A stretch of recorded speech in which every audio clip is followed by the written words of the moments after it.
Here, of course, the Old Firm derbies. They play at Parkhead, they play often at Hampden in the finals of major trophies, but Andy, they do tell me that Ibrox is the place to watch an Old Firm game. It certainly is. You only have to look round at the magnificent stands that they've built here. They're very, very close to the pitch.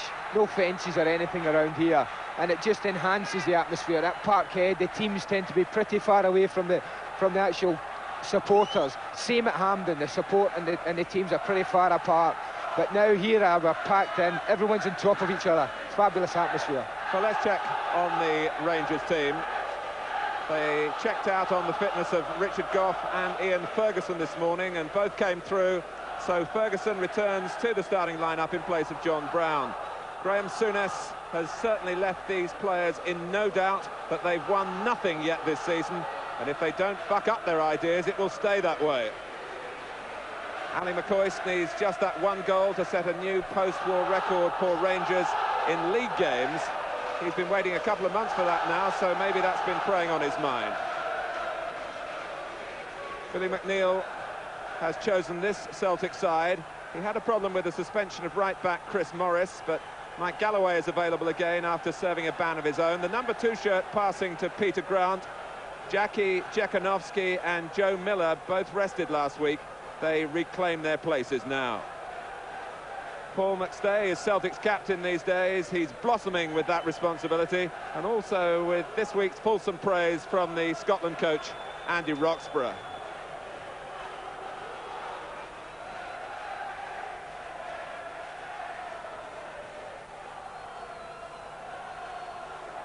The weather has got a little cloudier as kickoff has approached. I think the players will appreciate that. The pitch was heavily watered. Jim McCluskey is the man in charge. The first time he's experienced an Old Firm derby in the middle.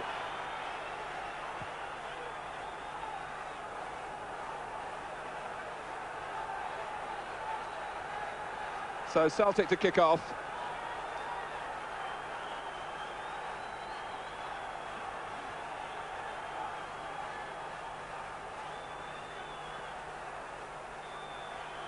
Away we go. Peter Grant playing the first ball forward. Terry Butcher, who relishes these confrontations.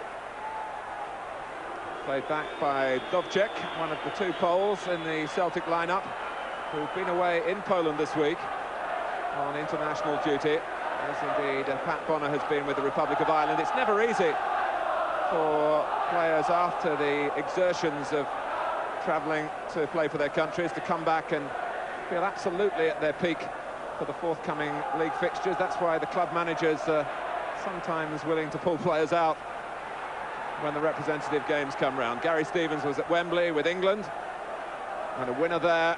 He badly wants to be a winner today.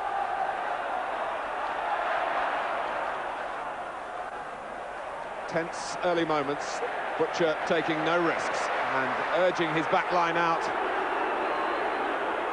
He has to make the header.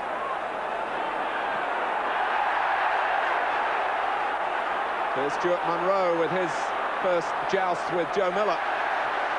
And Andy, that could be an important duel. Yes, it will be. I think all the players are desperate to get a touch of the ball early on. A game like this, I mean, it's desperate to get a little pass in, a little bit of control, and they'll settle down a lot quicker. Galloway with a throw. Jekanovski, who's so comfortable on the ball. McStay might try one here, and it was a useful effort too.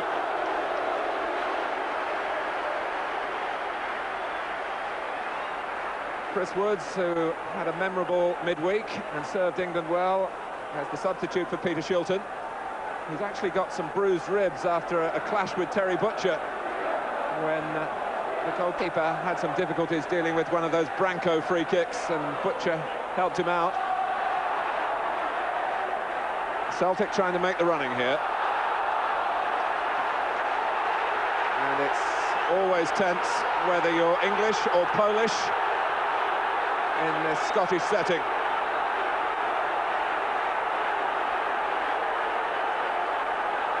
Nothing unusual like that in these games, Martin, I can assure you. The referee sorting out the skirmish.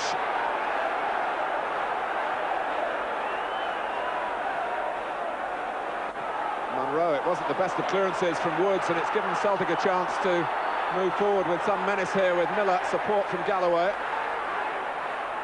And a corner conceded by Ferguson. It really is an impressive start from Celtic. They've certainly taken the game to Rangers right from the start. Rangers having great difficulty in actually getting the ball into Celtic's half. Even from the goalkeeper's hands, and that's why they're penned back, having conceded this corner.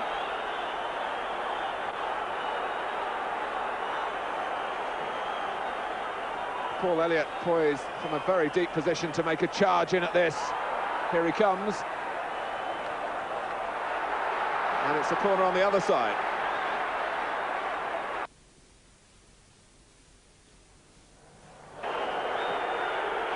It's a very interesting position that Elliott is taking up, way outside the penalty area. Now moved on to the corner of the box, but it's the speed that he attacks the ball, but it won't reach him initially. The flick on might have helped him. Johnston having to defend. And he was fouled by Grant. I think, as you can hear from the reaction of the crowd, Peter Grant, not one of the most popular players at Ibrox, but totally uncompromising and committed to his Celtic cause. And Mo Johnston, who did what many believe was not possible in switching from Celtic to Rangers so controversially at the start of the season. There will be a focus on him.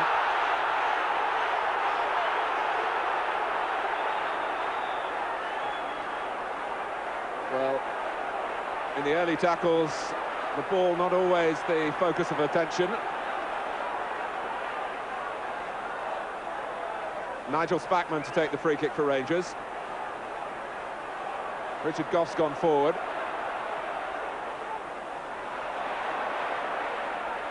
Spackman again.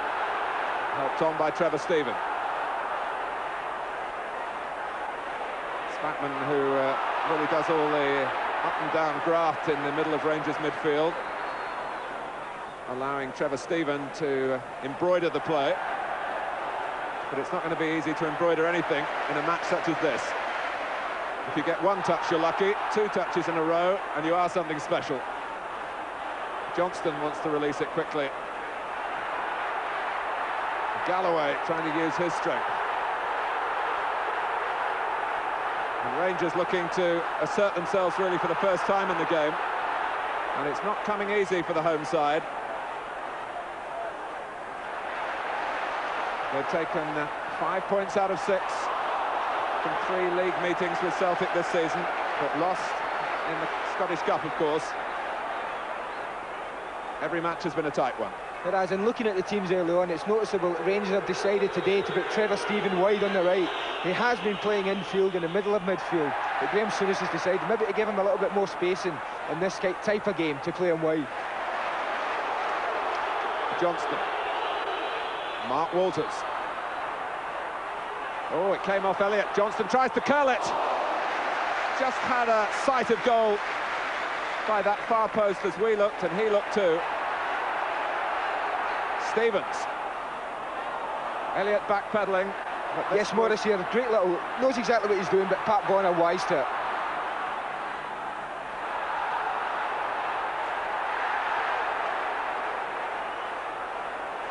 Munro with a little bit of space, not for long. But Galloway has room. And Rangers, who are moving forward as a unit, had to turn and check back here. And Spackman's tackle well received by the Ibrox faithful. Just, Andy, to hark back on the point of switching Stephen and Ferguson, of course, there might be another reason that Paul McStay is in the Celtic lineup, and Ferguson's likely to win more tackles perhaps against McStay than Trevor Stephen would. Yes, that may well be in Graham Souness's mind. He's the one man that's been making Celtic tick in recent weeks, and it certainly seems sensible to put someone like Ian Ferguson on him. Munro didn't deal with it decisively. Here's Jakunovski. Coyne in the centre for Celtic. But the ball didn't arrive. And I remember in the Scottish Cup final last season that Graham Souness juggled with his midfield. And it didn't work for him that day. He moved Stuart Munro forward. But the clubs, of course, know everything there is to know about each other. Very hard to score a tactical point.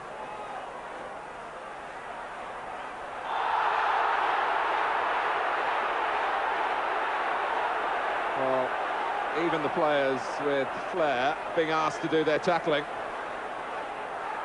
No one can hide out there. And it was Jekanovski on Walters.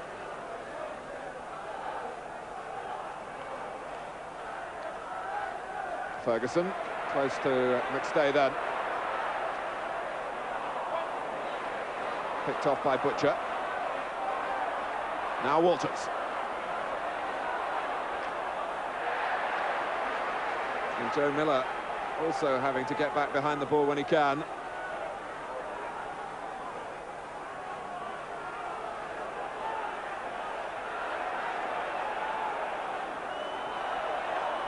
Realistically, Celtic out of the championship race, but it's more than just pride they've got to play for, although there's bags of that, of course. They can influence the way the title is decided, and it would be a nervy Rangers if they were to lose this one, who go to Aberdeen next week.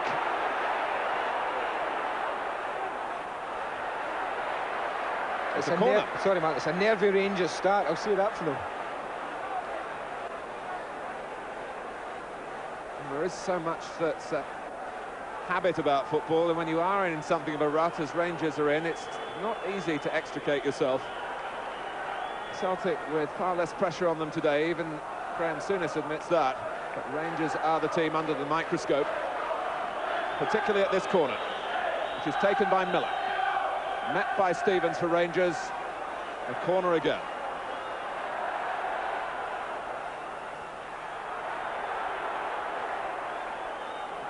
Butcher taking responsibility for Elliott. Woods got it to the edge of the area. In from Dovchik. And Ali McCoy's helping out in the back line for Rangers.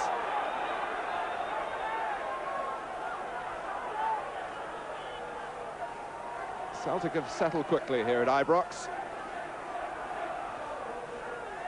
And in a way, that was the last thing that Rangers wanted. White.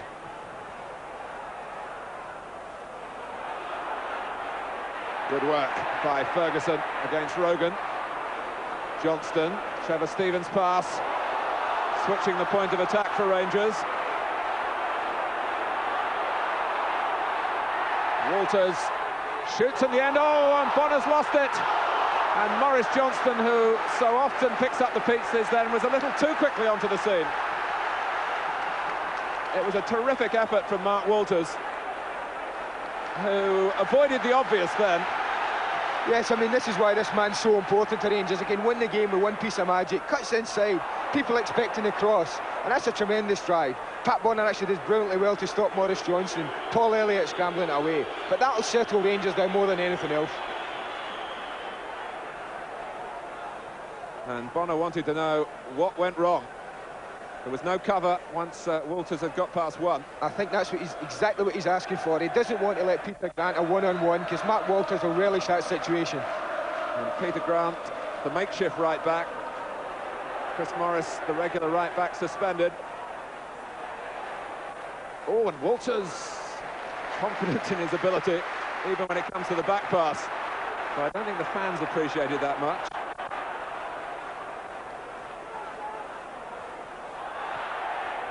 Coyne, who was challenging Woods, was always going to be offside if the ball came forward quickly. It always amazes me when players do that. I remember when I used to play, and if somebody stood on our goalkeeper and he kicked it down the park, I used to let the centre-half win the header. Full knowledge that he was going to be offside, trying to get back. More revelations of Andy Gray to come. Johnston climbed very well. Stevens.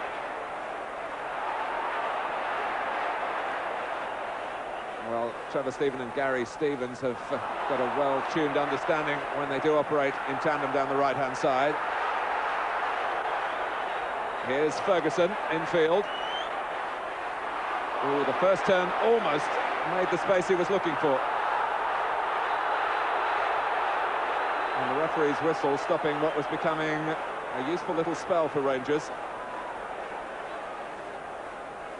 Nigel Spackman, who got a winning goal in his first Old Firm experience in January.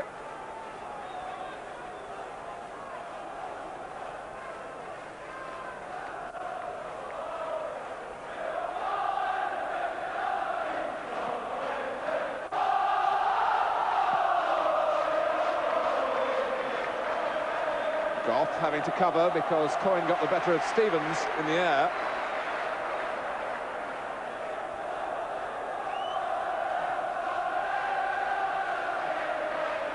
Certainly hasn't been a vintage season for Celtic. Billy McNeil would call it a transitional time, I'm sure. They might end up with one trophy, though. They are favourites to win the Scottish Cup. But week in, week out, which is how you're judged in the league, the Rangers have been the best bet in the Premier League. Spackman varying the ploy this time. Gary Stevens.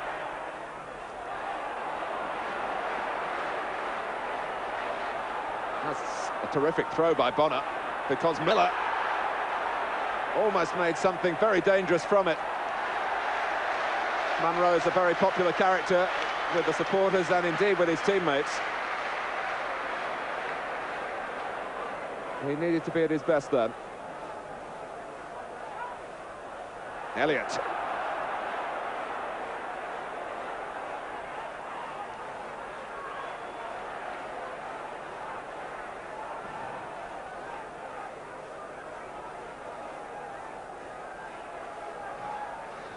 Paul Elliott's had 14 bookings this season, which is really an astonishing statistic to suggest that he hasn't found the transition from Italy to Scotland particularly easy.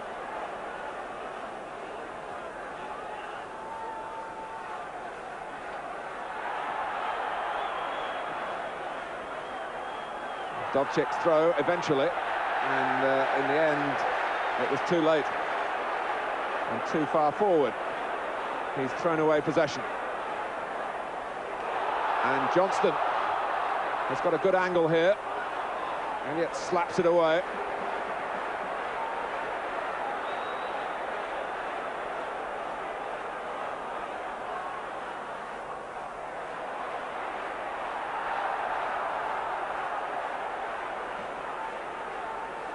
Trevor Stephen missed a call-up to England this week because of a slight calf strain.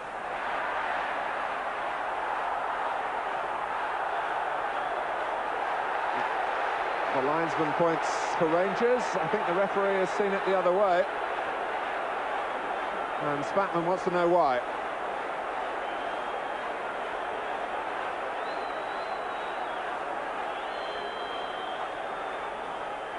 I think Nigel even knows how important this game is and how much tension is involved out there.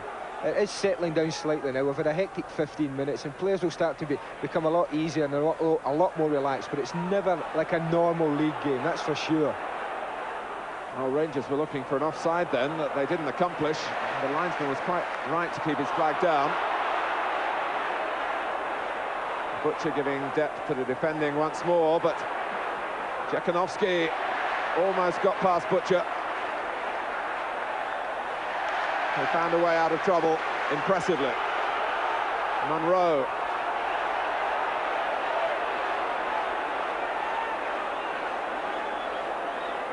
It's a good playing surface. As I said at the start, the pitch well watered. The players will appreciate that. The pitch is roomy.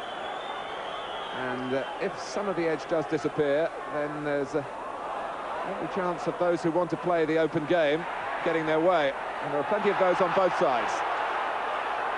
Here's Trevor Stephen. McCoy's through the middle. Spackman to the left.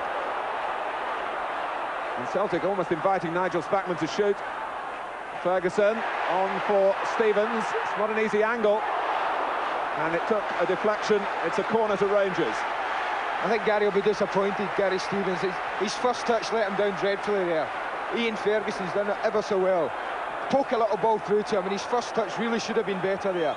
He's allowed the Celtic defender to get across. It's a great saving tackle, mind you. Well, what a great touch to him it was, as you said, by Ferguson on the stretch. And it was nice to see him stretching comfortably after the injury problems that he's had. And that's the reason he's wearing those cycling shorts. Gary Stevens capable of scoring from those positions. Anton Rogan is okay.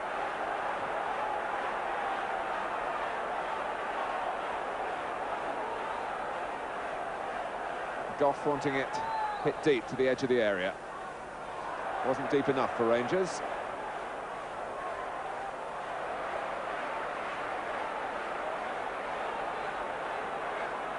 Just the feeling now that Rangers are starting to impose their will on the game. Johnston. And that particular contribution from Mo Johnston, greeted with derision from those wearing green and white. He's not their favourite person, shall we say. Yes, I think you're right in the fact that Rangers are beginning to take a little bit more control now. I think the old saying that one player makes the team tick certainly goes in Celtic's case. Paul McStay is certainly the man that's been making them tick. Rangers, so far, have kept him very, very quiet. Ian Ferguson not giving Paul an ounce of room at all. And I think if Celtic want to impose themselves more in the game, then Paul has to be the man to get free and start making them play a little bit. Coming up to the 20-minute mark at Ibrox, and it's Rangers 0, Celtic 0.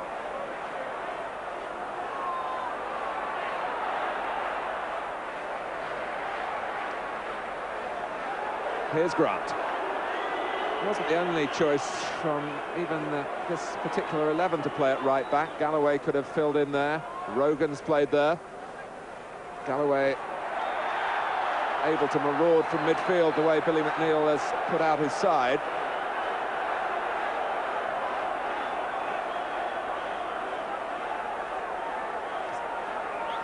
Yes, two good honest and definitely very good tacklers involved here.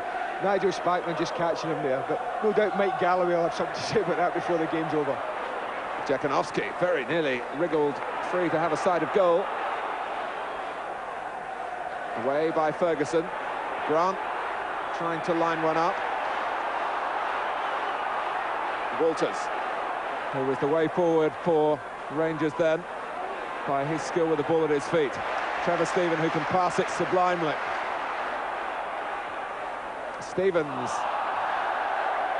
whose passing is perhaps a little more open to criticism. I know England fans would like to see him a little more accurate.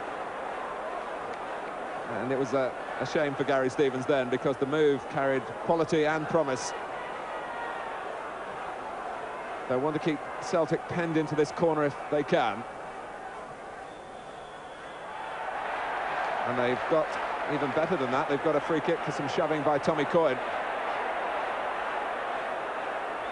And that's the signal for the advance alongside McCoist, Butcher and Goff.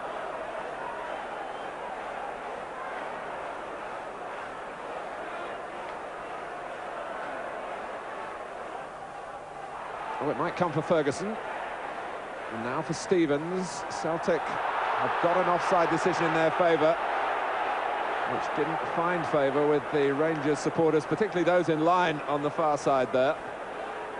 It's amazing in this picture, no matter what decision the referee and the linesman's given this game, and half the crowd will think it was wrong.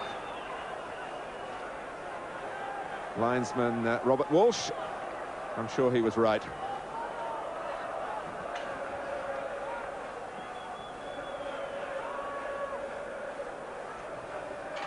Spackman. Galloway's tackle, and Galloway's shot. Well, it was something of a creeper in the end, but it very nearly crept in.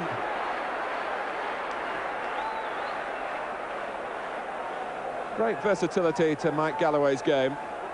Really has come to Scotland in style after being down amongst the lower divisions in England. That shows a terrific attitude to make a career at the highest level, really at the second time of asking.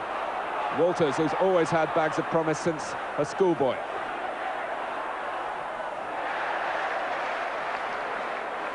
Well, it stayed in somehow, and Walters kept his concentration, and in striving to keep the ball, has got a free kick for Rangers in a position that they might well profit from. It's amazing in a game like today, Martin, when we have two of the best defences in the Premier League, the two best, in fact, Rangers the best, Celtic the second best, how often it is that a free kick or a set piece is the one that breaks the deadlock. Well, it's a free kick that Mark Walters is going to take charge of. And there's plenty of jockeying for position going on in the centre. Goff looking to get in first. Oh, and he did!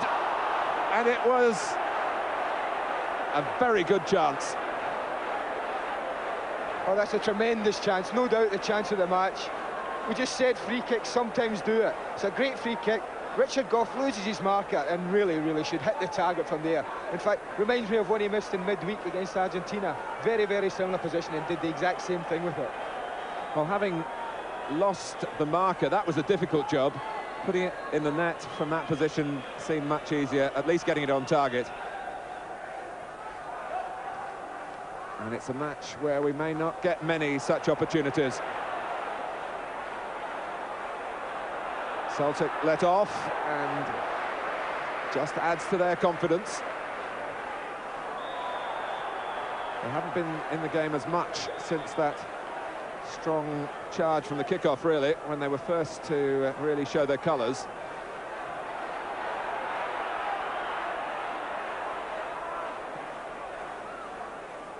Steered on by Stephen, flicked on by Johnston, controlled by McCoist. McCoist reluctant to release it. Ferguson. Now Walters. Difficult times these for Celtic.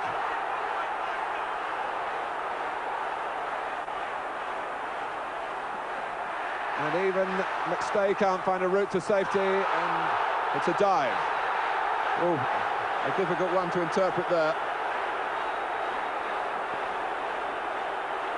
Both players hurt. Yes, I'd like to see this one again. I wasn't too sure first time round. Mark Walters just pokes it away from him. Yeah, I think the referee quite right there. I think Mark expecting the tackle, playing for the free kick, and the referee just reading that one.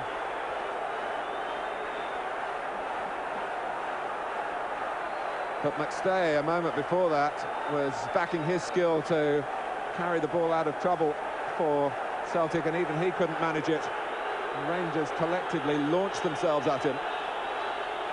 There is no time. I think the reason Rangers have got on top is quite simply that Trevor Steven, Ian Ferguson and Nigel Spackman in the midfield at the moment are dominating Celtic's midfield, and it's the vital area. Both defences, as we said, very even, don't give much away. And at the moment, in the midfield battle, the one that matters in this game, Rangers are winning that one at the moment. Dovcik is okay. And it's a fairly leisurely walk back by Paki Bonner. Jim McCluskey, the referee, has been trying to keep the game moving, stop either side from taking too long at free kicks.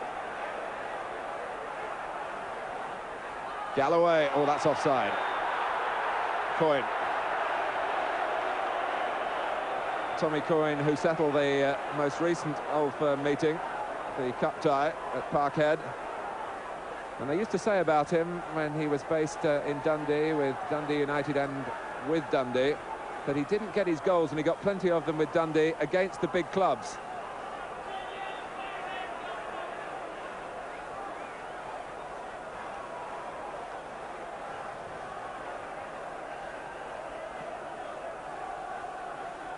Elliott always prepared to commit himself when the ball is in the air and let the others cover behind him.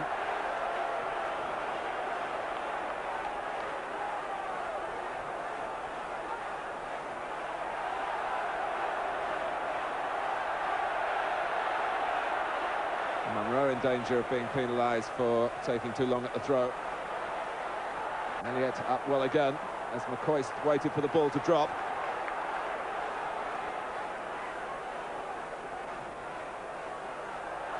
Johnston.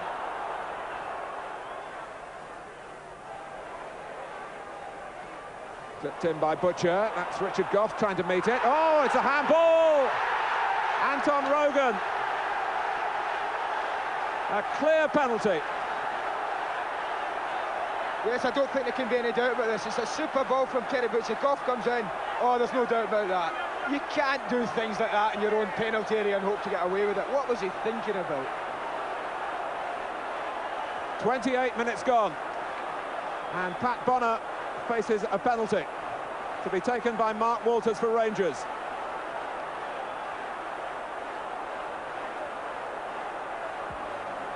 Well, Bonner has saved a couple of penalties already this season. The Celtic fans massed behind him are praying for him now. And the responsibility for Rangers when Walters is allowed to take it. The ball was just knocked off the spot then.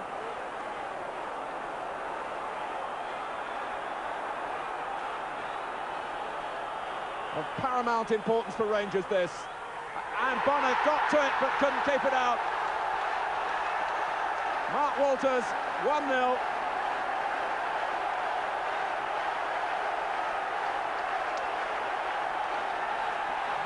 Minutes before half-time. Yes, he's so close to making it 3 out of 3 here, Pat Bonner.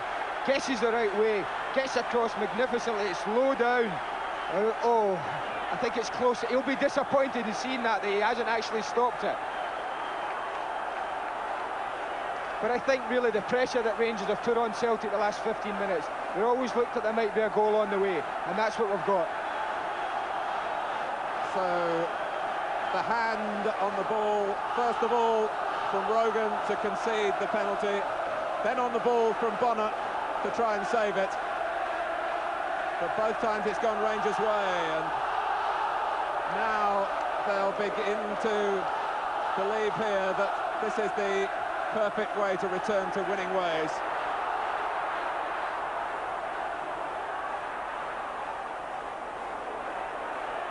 Elliott. There's no way back to the goalkeeper. The linesman has his flag up. Ferguson heads wide, but the whistle surely had gone. But Paul Elliott was in a situation of some embarrassment then. Well, did that mean he didn't get a call? I'm not surprised he can't hear in this atmosphere, are you? I can hardly hear you, Andy. Rangers, a revival they feel now from their recent difficulties.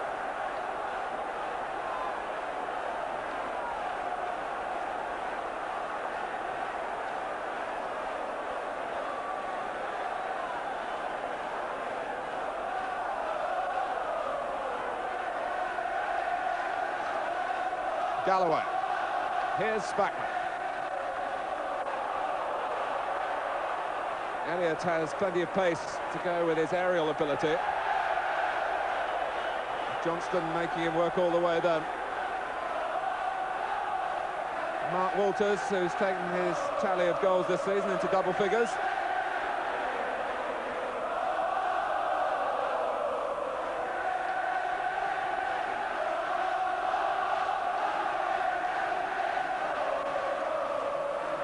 Monroe.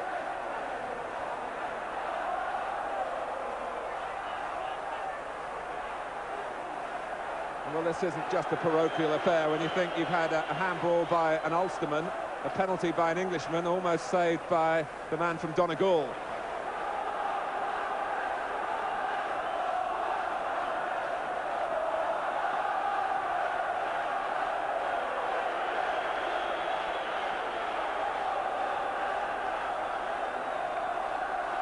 And you can be sure that the outcome of today's events at Ibrox will be evaluated all over the football world. One of the great occasions.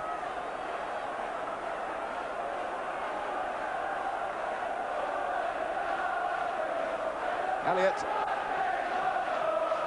When he looks up, he will have seen Coyne desperate for the ball to be pumped towards him, which it is.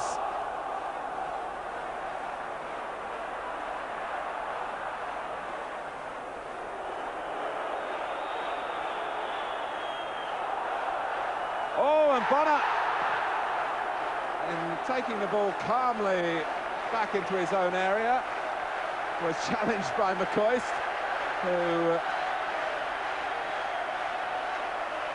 Is the ball going to be placed for a free kick? I don't think it is. Well, possibly the referee's playing an advantage. No, I don't think you can have any complaints about that. The ball, Pat's not got the ball in his hand there, and Alan McCoist has got every right as a striker to go after it. Well, Spackman's smiling. His team are winning. Stevens. Stephen.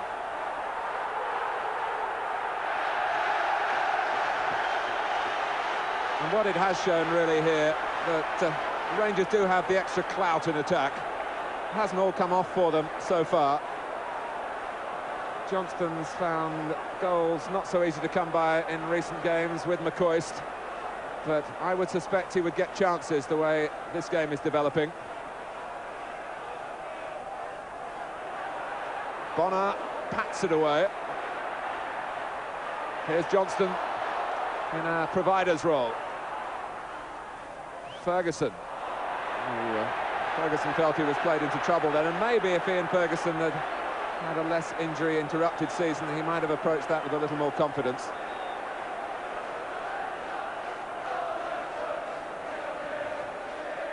Andy, I was just thinking that we were criticising Richard Gough for missing that chance, but we should give him credit for being upfield when Rogan was panicked into the handball. It's exactly, I mean, you don't often see in general play both centre-halves up there, and what we did see from Rangers is they pushed Terry Butcher up for the cross, and who was the man furthest forward in the Rangers attack? It was Richard Gough.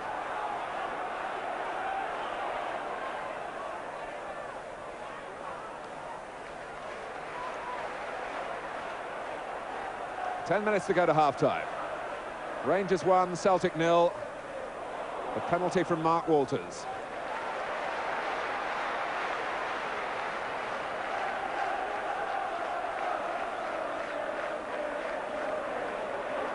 And Celtic at the moment at full stretch to stop Rangers adding to their lead.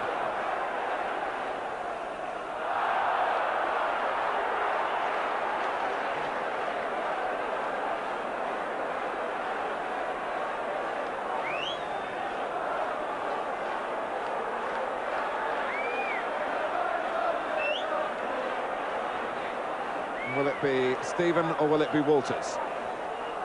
Walters trying to get the curve on the ball with the left foot in behind the line of defenders.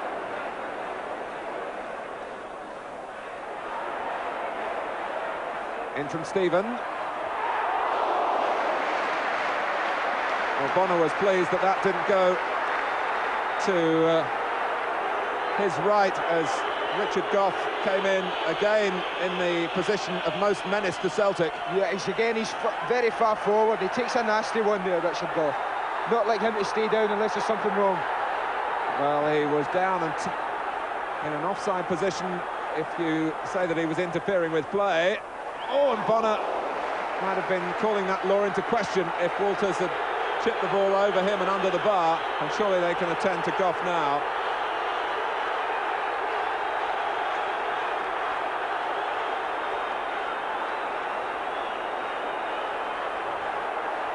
Well, it's a game that calls on all the courage, and Gough has never lacked that.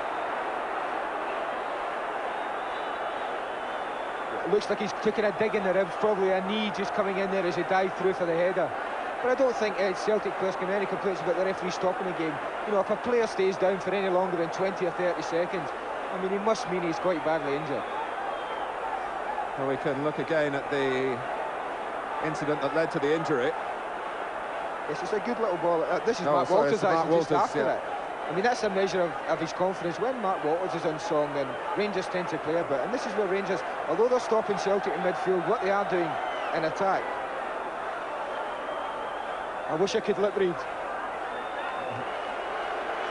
what they are doing is they're getting forward on the right, especially with Gary Stevens and Trevor Stephen are causing Celtic tremendous amount of problems. Celtic just have to take stock of themselves, initially stop Rangers playing before they can start to play themselves. Well, Goff has shrugged the damage aside, the wind back in his sails.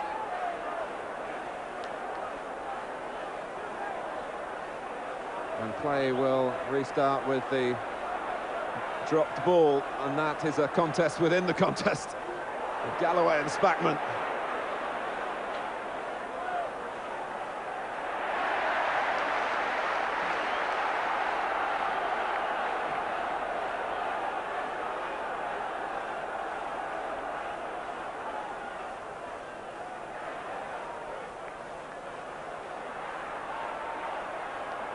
Trevor Stephen saw the way out of his difficulties by using Chris Woods.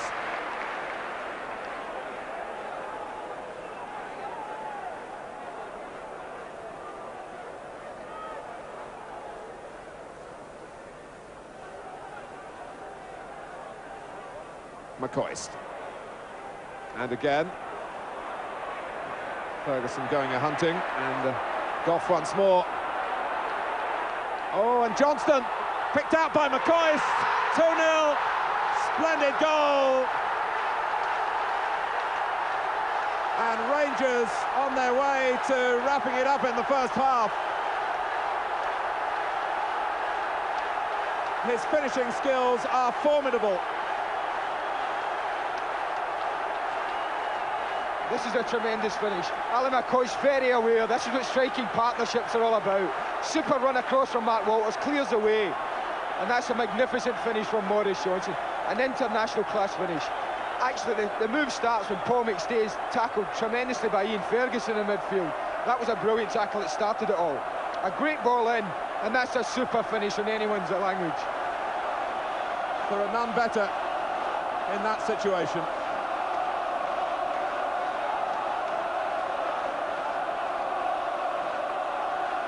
Well, they've been saying that the partnership hasn't been working fully in recent games, and they'll be glad that they're back on song again.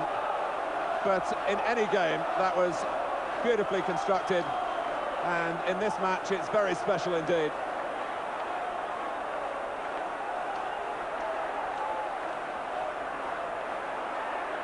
And that must have been heart-rending for the Celtic supporters behind the goal, into which Mo Johnston deposited the ball.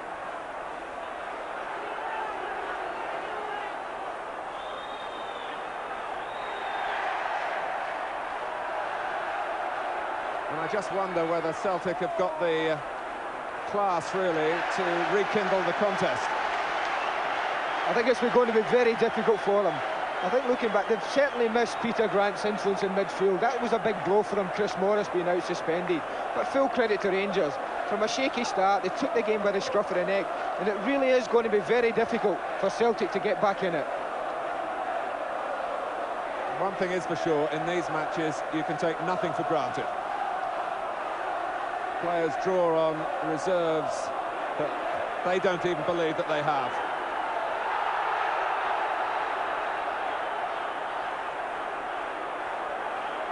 Well, McCoist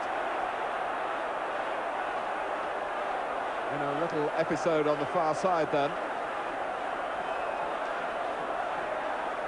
with Dovchik.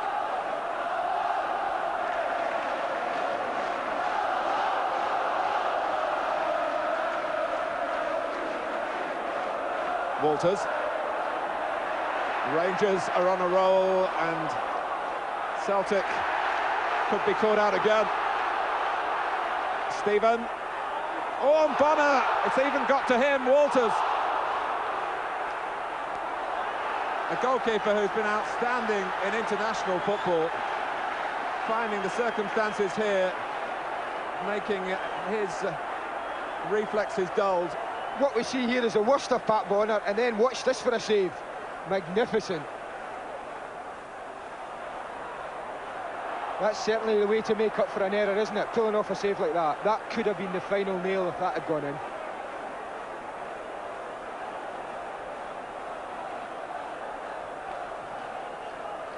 Those Celtic expressions showing the strain.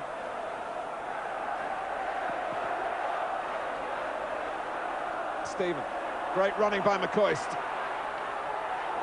And it was Johnston looking to find the right angle for his shot again. Stephen. Ferguson.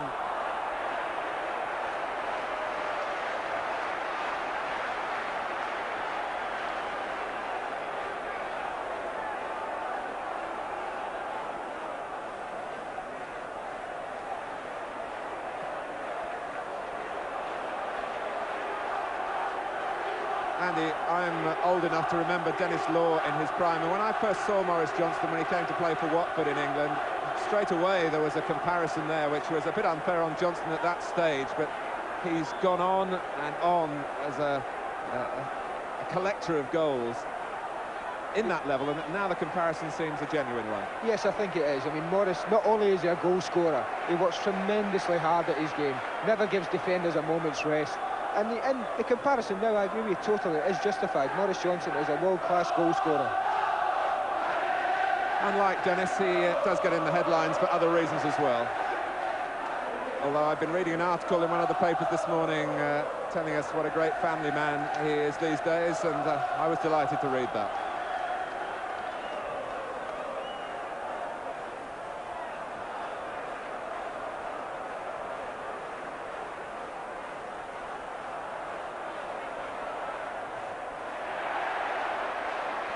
And it's all going for Rangers now. They're much more relaxed in their work, and it's bringing the best out of them. And Johnston even getting away with a missed kick.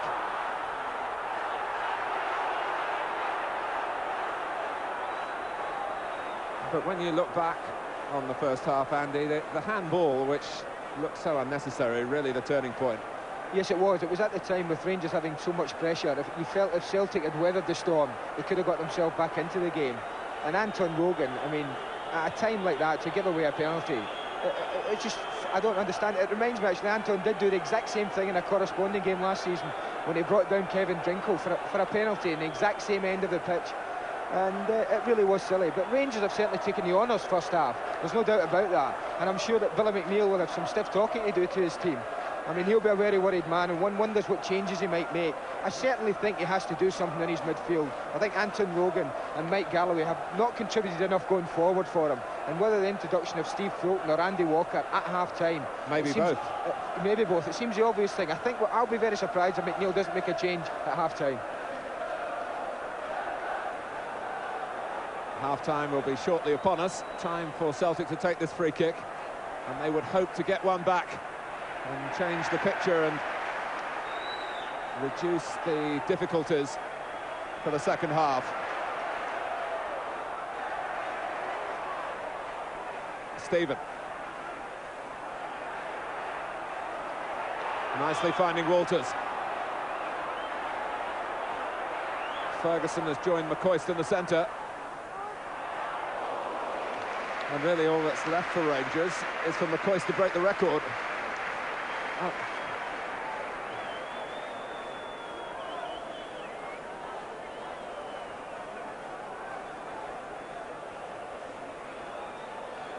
A first half which has gone to overall form this season, but not to recent form. Rangers have put their recent difficulties behind them with a 2-goal first half here at Ibrox.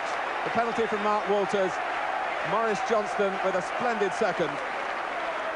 And it's given Celtic so much to talk about during their half-time as we take a short break, and after that it'll be Richard Keys back in the studio.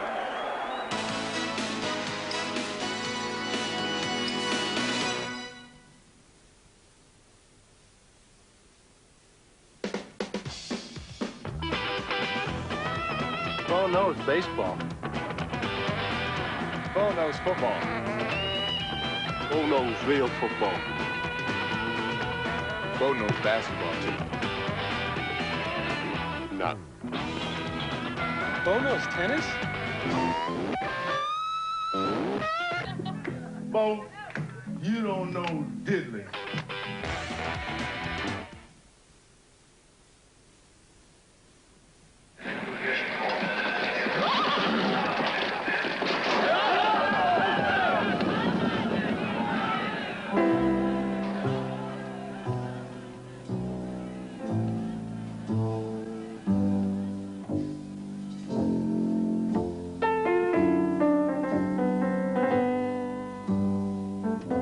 Happiness is a cigar called Hamlet, the mild cigar.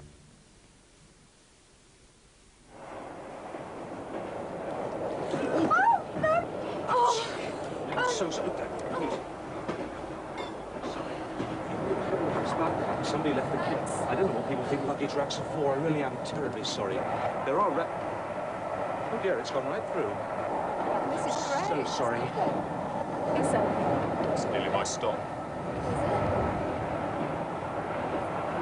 1% alcohol, 100% tenants.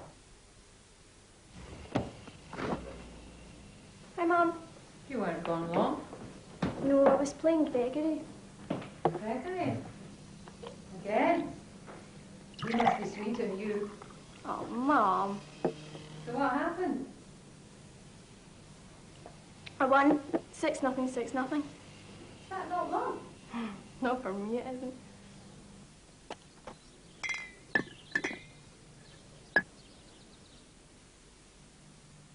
Don't change that. The sensual sound of Barry White, captured on the Barry White Collection. For the first time, all his greatest hits on one unique album, from his early classics to his recent hit, Show You Right. All on the Barry White Collection.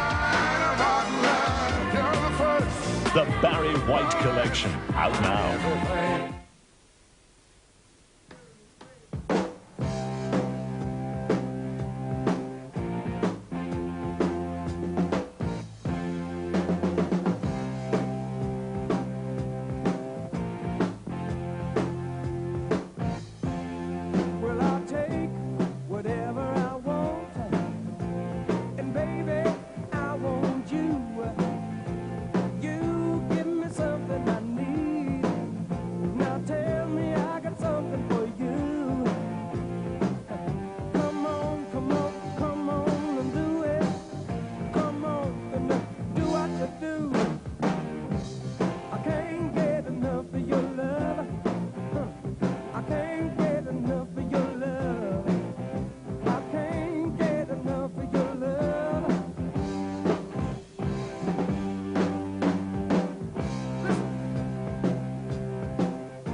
Welcome back. Some game, isn't it? Half-time, Rangers 2, Celtic 0. Gordon McQueen joins us in the studios here in London. Gordon, I've really enjoyed that.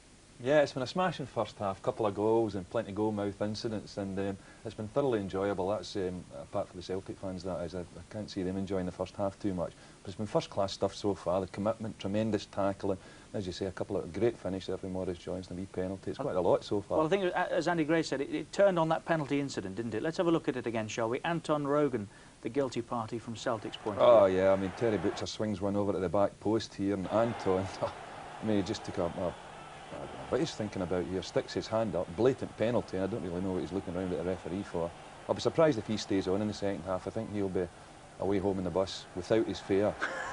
Well, there's no question about it, was there? No, he's up here. It's a blatant handball. He knows what he's doing. He's under no real threat either. And then Mark Walters, there was quite a delay, and I must say he wasn't favourite, in my view, to actually score, but he did, just. Yeah, well, Pat Bonner's had a tremendous record with penalties this season, and he was very unlucky there. He just got half a hand to the ball, and it flipped into the top half of the net. But I'm sure Mark Walters won't be bothered what way it went in, and that's all that counts. But nearly, just get his hand to it and no more, Pat, and be a little bit disappointed at that, because as I said, there's a tremendous record this year with penalty saves. So that's 1-0 up, and Rangers are really rampant with this time. You know, they've come right back into the game after a dodgy first 10 minutes. It's a trend at the moment in the game, isn't there? Both in England and Scotland to drive the penalty more often than not down the middle, giving the keeper a great chance. Yeah, I think penalties are. You've got to be a certain type of person to take penalties. I mean, I certainly don't like taking them. In fact, I don't think I've ever took any. But particularly in a game like that, there's so much pressure. You're standing there. There's a little bit of a delay in the penalty taken there. And you wonder what Mark Walters is thinking. And full credit, he got it on target and goals, and that's all that counts at the end of the day. I'm hoping we can have a look at the second goal, in fact, scored by Mo Johnston, who, my man of the match so far. Tremendous work rate, a great strike. Yeah, I mean, he works his tail off, Maurice Johnson, zooms about all over the place, and he thoroughly deserved getting a goal in the first half, because as you said, he's been very, very influential. Him and Mark Walters, I thought, had a smashing first half as well, and Terry Butcher at the back when Rangers were under a little bit of pressure in the first 10 minutes, Celtic forcing a few corners. But this is terrific. McGoy's over to Johnson, great control, and just dinks it past Pat Bonner. I mean, that was a fabulous finish. Shouldn't underplay Richard Goff's role in that. He won that ball back. Oh, he didn't with a tremendous challenge. He didn't have won it back. He cleaned through the boy there, and I mean, that's been a feature of the first half. The tackling has been absolutely tremendous tackling, and as you say, it was Richard Goff that started that off. But it was a lovely little ball in for Ali McCoy's, terrific control for Johnson, and bump, a lovely finish, 2-0. Rangers rampant, and look as if they're going to score more goals. Which I mean, we were saying before. I was saying before the game, I thought it might be a little bit tight, but it's not working out that way now. The way Rangers are playing at the moment, because Pat Bonner's maybe not looking as comfortable as he normally looks, as he's looked week in, week out this season. And by the looks of things, Rangers just might get another goal or two. Well, here. Rangers turf at the moment. We'll be back at Ibrox Park in a couple of minutes. Short break. Stay with us.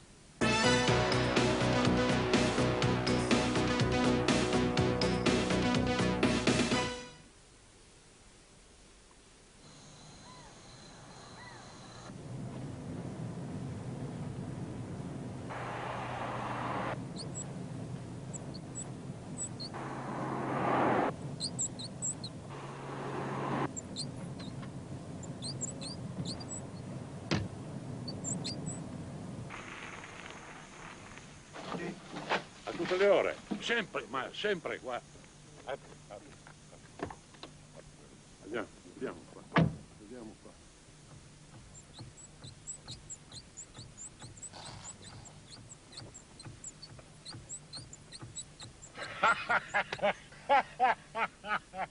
Ecco qua.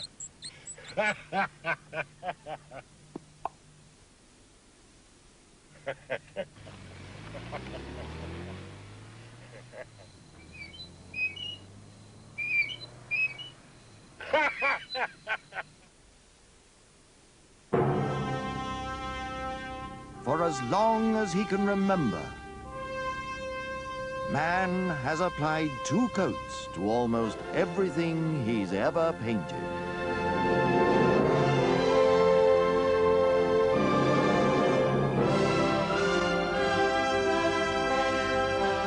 But with Dulux, once is enough.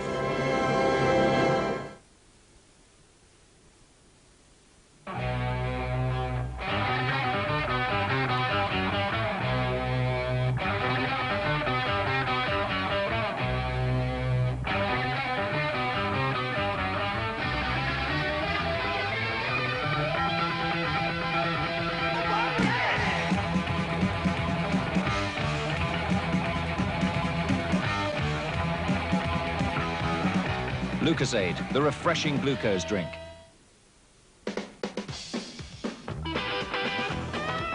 Bo knows baseball. Bo knows football. Bo knows real football. Bo knows basketball, too. No.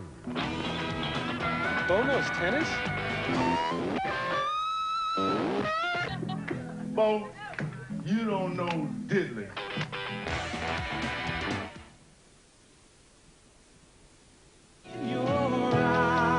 After the passion of heart and soul comes the fire of body and soul.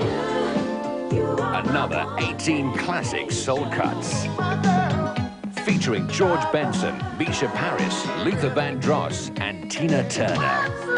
Plus Natalie Cole, Lionel Richie, Otis Redding, Marvin Gaye and many more. Body and Soul, Heart and Soul 2, out now.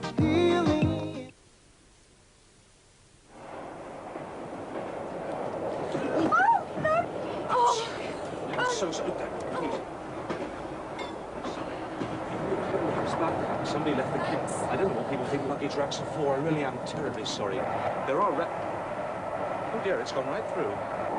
This is great. So sorry. I think so. It's nearly my stop. 1% alcohol, 100% tenants.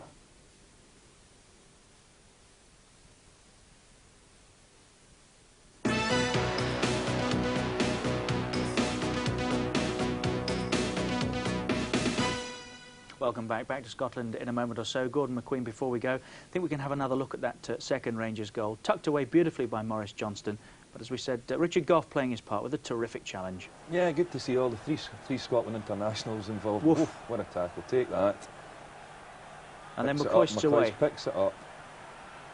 Has a little look up. It's a delightful ball. Yeah, lovely little dink into Maurice Johnston. This is just superb finishing. Great control. Knocks it down. Bump. And that is why Martin Tyler suggested that he was as good as, in his current vein of form, Denis Law. Well, I don't think he's far off the mark there, Martin. I think particularly the last season or two, particularly with Scotland's World Cup qualifying matches, he's been one of the most influential forwards Scotland have had since Denis Law. So, I mean, he's done a great job for Scotland. I think you can throw Joe Jordan into that category as well, but he's been very, very influential and by far the most important player for Scotland in the qualifying games. And I mean, that's just international class finishing there from him. Right, well, I think we better go back. The players are rejoining us, as you can see there. Our commentary team, Andy Gray, and very much enjoying himself this afternoon, I suspect, Martin Tyler. Martin. You're absolutely right, Richard. Celtic are back on the pitch, and we're just looking round, and we can't see any sign, Andy, of a change by Billy McNeill. Well, that's a surprise, definitely. While we were chatting at half-time, you were making a point that might interest our viewers about the team that wins the Cup and the team that wins the League. Yes, I think in the professional ranks, I think everyone knows that it's possible almost for any team to win the Cup. But at the end of the day, the best team in your country, whether it be England, Scotland, whatever, will always come out on top in the league. And I think that's the way the pros look at it. I mean, we've seen how Wimbledon's got to the final and won the FA Cup. But I think the team that's the best in the country that throughout the year will always end up being top of the league. Rangers certainly deserving the rapturous welcome that they get for the second half. And just to finish off that point, Andy, of course, with our coverage of the FA Cup semi-finals happening in a week's time, the supporters of Oldham and Crystal Palace will be hoping that any team means their team. Exactly. Graham Souness said earlier in the week, it's up to us to get out of the hole we've dug in recent weeks. Well, they're climbing.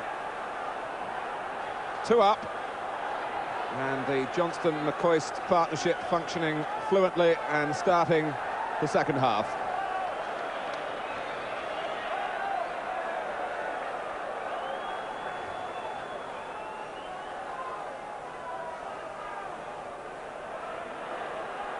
Elliott. Certainly, Rangers will want to go hell for leather to try and end any lingering doubts here. In contrast, Celtic, I'm sure, will have been urged by Billy McNeill to add more class, perhaps, to their performance. There's been little wrong with their application. They've worked hard enough, and again, it was that freak moment, really, Anton Rogan's rush of blood that turned the match away from them, and since then it's run well away from them.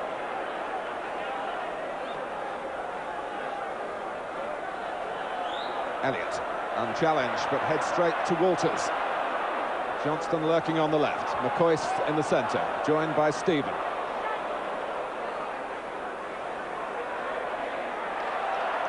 No handball, the referee indicated it was the top of the chest. Walters.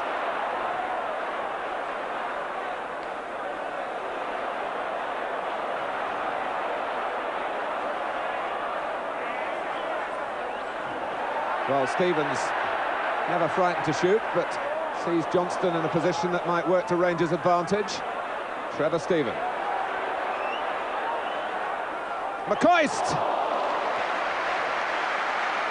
All the while, Ali McCoist, as the build-up went on the corner of the penalty area, Ali McCoist was looking to make a position around the near post. Yes, it's a good ball in from his the strike partner. It goes the other way this time. Johnson to McCoist, and Ali's very close to that record. But we mustn't assume that this game's over by any stretch of the imagination.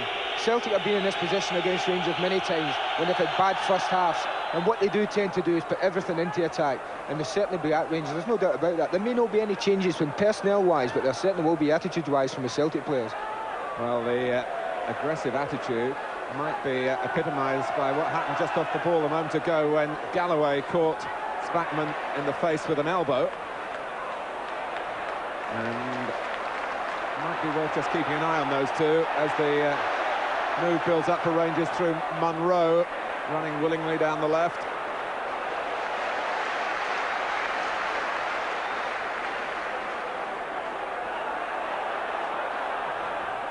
Johnston.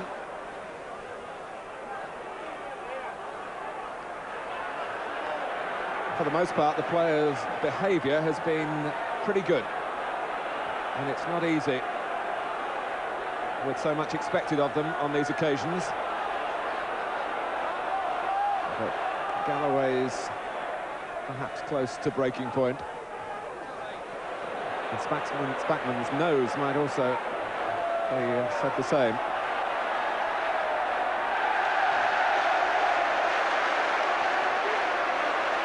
Well, if you wanted to believe there's life left in this game, which there certainly is, that was an incident there that epitomised it.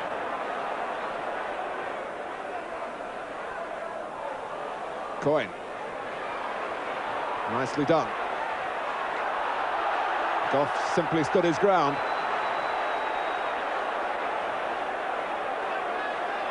Butcher. Oh, and McCoist is onside. Ali McCoist for Rangers. When Terry Butcher, just as he did for Gary Lineker to earn the corner that brought England their winning goal against Brazil on Wednesday, found the right ball through the middle. And McCoist just a little short of confidence, perhaps, without a goal in recent games. Yeah, possibly thinking about the record as well. He gets in a good position here, just trying to put it onto his right foot instead of hitting it with his left. Goff, and it's Johnston.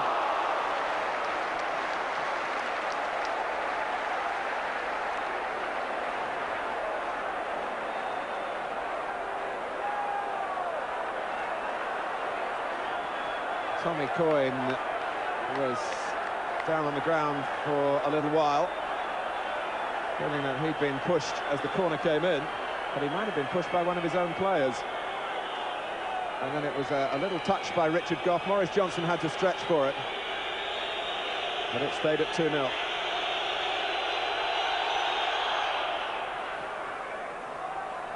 Ferguson. Walloped upfield by Derek White. McStay.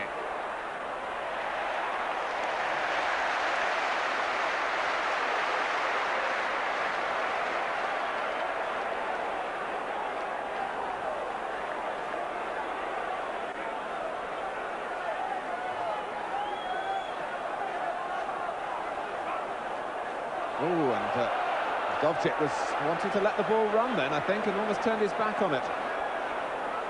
And it's given Rangers a throw. Stevens. Johnston working the defender cleverly, screening the ball from him.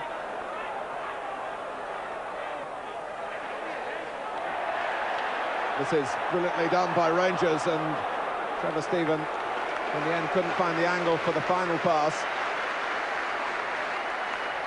But no disrespect to Celtic, and the side with the greater quality is leading 2-0.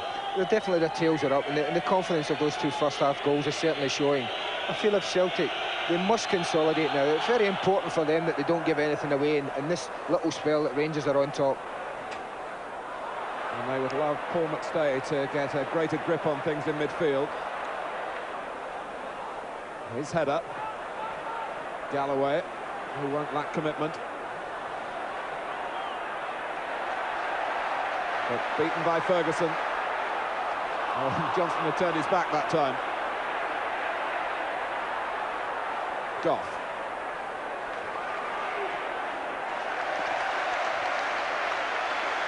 Gary Stevens, who had to live with his mistake in the Scottish Cup final last May, which presented Joe Miller with the winner that day.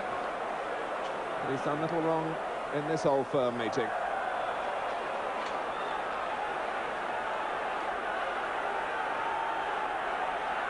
Andy, what would you have thought Graham Souness would have said to Rangers in this position, to go for the third goal or consolidate at 2-0? There's no way you can consolidate in a game like this. You can't sit back and let the game just tick over, because if you do that with Celtic, they're certainly good enough and there's enough quality there that they could put you under pressure and get a goal themselves.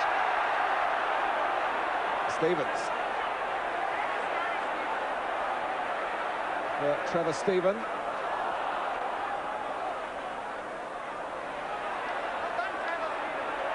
Well, he's earned the corner. And when you look at the list of Trevor Stevens' qualities, tackling wouldn't be high on it, but it brings that physical side out of every player. Oh, and they played the corner short to Walters. And Celtic lucky to get off the hook that time, because Mark Walters was unmarked. And Pat Bonner is disappointed again with what went on in front of him.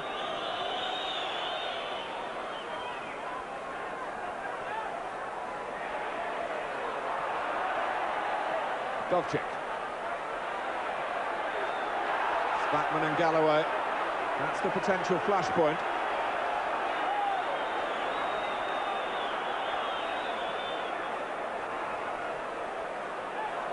Coyne, and Butcher watched the ball, and the referee absolutely right. Coyne was more concerned with disconcerting Butcher than going for the ball. Not been a bad week so far for Terry Butcher, beating Brazil as England's captain and coming into this game and looking as though he might leave it as a winner. McCoist. Challenged well by White that time, but here's Stephen. Oh, and Elliott, in the end, reacted to a call. Paul Elliott's so attracted to the ball when it comes in that even when it's really not his, he goes for it, and he's lost it now to Johnston. Munro. McCoist. Elliott served Celtic well that time.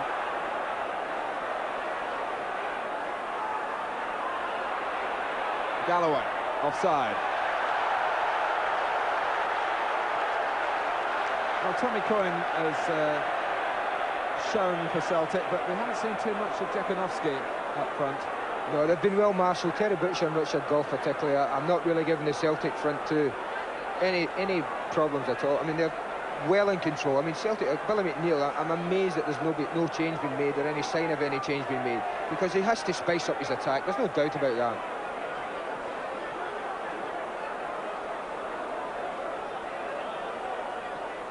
Butcher with the free kick, and there's an offside, and Billy McNeil is in fact going to shuffle his pack. Steve Fulton is getting ready for action.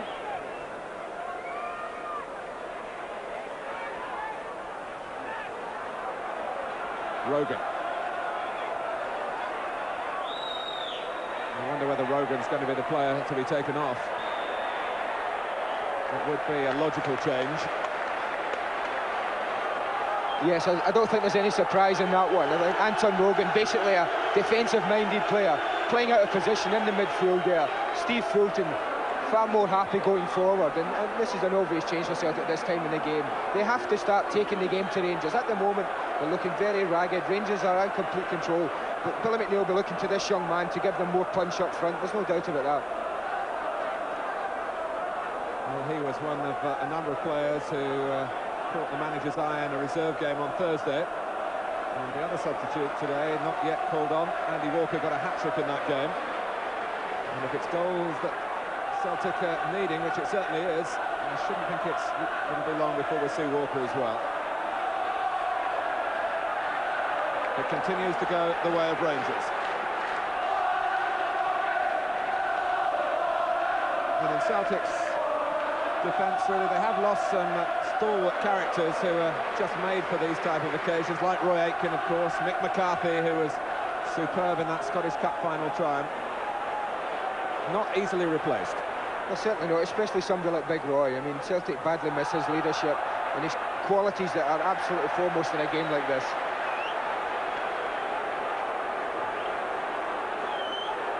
Well, the going is tough for Celtic.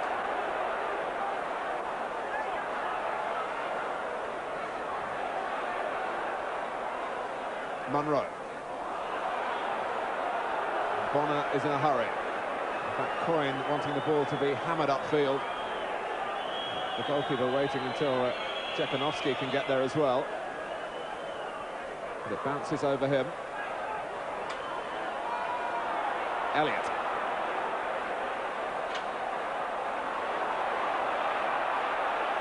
This is White. Well, it needs this sort of show of enterprise, and Celtic have got to take some risks now. They'll be conscious, of course, that they had 2 heavy defeats here last season. Another incident off the ball involving Galloway with McCoist this time.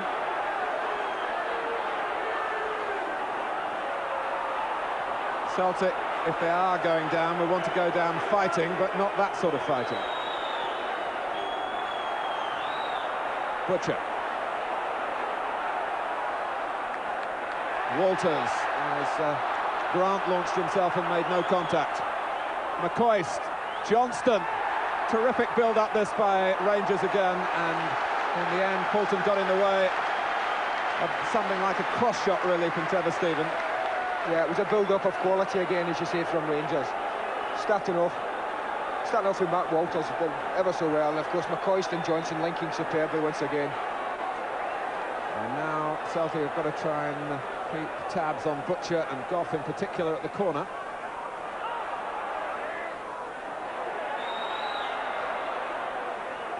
Here's Fulton. Caught by Ferguson.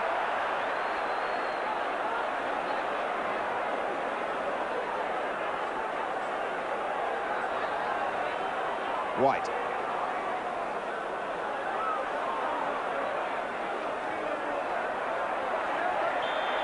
And Rangers well briefed on how to deal with Jakunovski. As we approach the 15-minute mark in the second half, still Rangers 2, Celtic 0.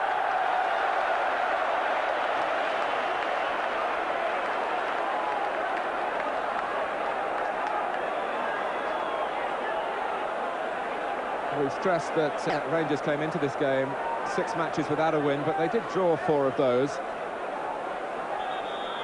It was the lack of goal scoring that was a major worry. Well, the touch has returned in that respect. And Johnston and McCoist looking hungry for more.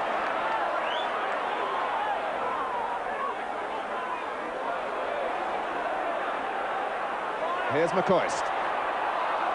Trying to shuffle the ball past Elliott. He got his cross in, and Walters was on the scene, just a little too late for Rangers. Once again, it's McCoist and Johnson together. Ali gets the break of the ball here and trying to take on Paul Elliott. Tries to sweep it across the goal, but Paddy Bonner well in control. Maybe Andy Roxburgh's played a part in all this by keeping them on Scotland's substitutes bench and looking for Robert Fleck and Alan McInally in international in midweek. Yes, you can call it rested if you like, but no professional likes to miss out the game for his country. And you can bet Ali and Mo will be smarting over that and probably keen to get on with today's game. Well, I'm sure Andy Roxburgh will be impressed with what he's seen from them in this match.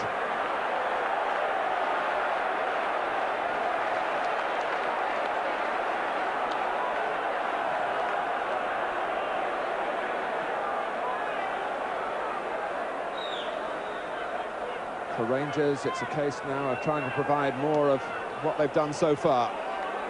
For Celtic, they've got to look for the extra ingredient. Stephen. Confident one-touch passing, but on that occasion not accurate. White has got it through, and Miller's come in field this time. Maybe that's one way that Celtic can mix it up a little bit up front. There's no doubt about it. I mean, Celtic have been predictable today with Joe Miller operating basically on the right. I mean, here's a case of David and Goliath with little Joe Miller. He comes across, Terry Butcher gets a great tackle in there. Joe wrenching him to the ground. A bit of 6 of one, half a dozen of the other there.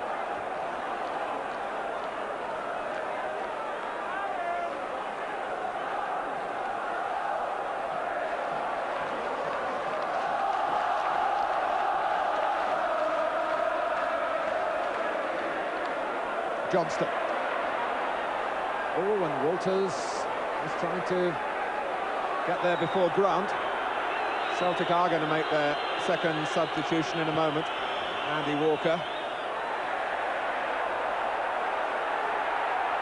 But here's Munro for Rangers. Johnston, if they played it right, Stevens was clear. He can still get involved. Stephen. That's playing to the strengths of Elliott. Fulton.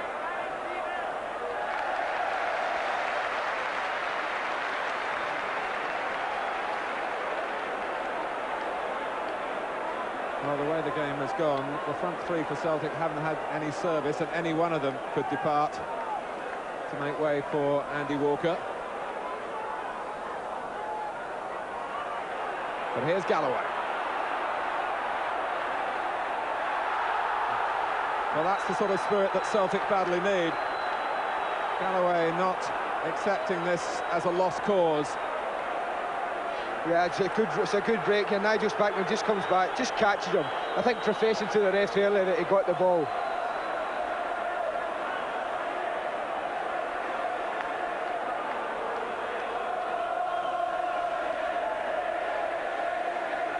Well, a free kick to Celtic, and they desperately need to make something from this.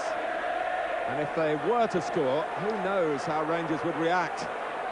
They might revert to the stumbling sort of displays that they put together in recent weeks. McStay takes it. Elliott claims he was fouled, and there's no sympathy from the referee. And Elliott has talked himself into trouble. Yeah, this is one of these that's just in front of you. Terry Butcher is trying to let it run for a corner, and Big Paul Elliott's trying to get in behind it. It's very difficult to see from that angle. But there's Paul picking up his 15th booking there. I mean, that's the story of his season. Been getting booked for silly things. But I think he felt that Terry just pushed him a little bit. But it's very hard to see from that angle. We've seen it.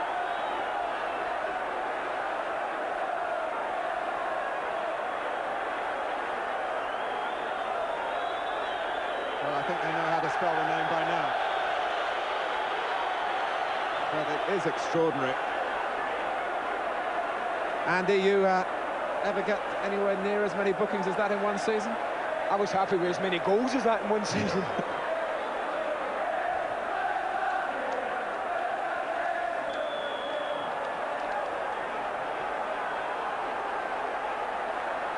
But clearly, Elliott talked his way into trouble.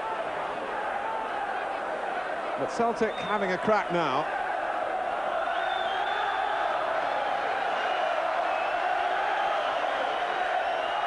Elliott's gone upfield again.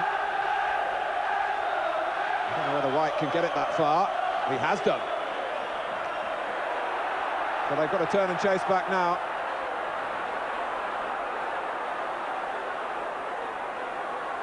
Stephen selecting the right pass.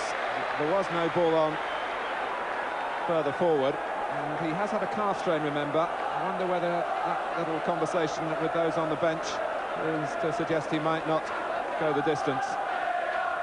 Andy Walker still waiting for the call for Celtic. Stephen. What can Johnston do with this? Well, Elliott's pressured into conceding another corner. Now, they do say in the game, don't make a substitution when you're defending at a corner. Will Celtic heed that old chestnut?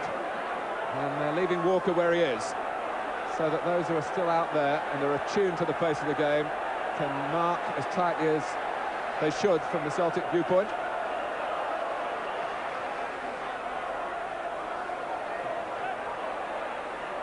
Stephen. Here's Jakunovski. McStay won't get there, or will he? Goff slipped. Spackman.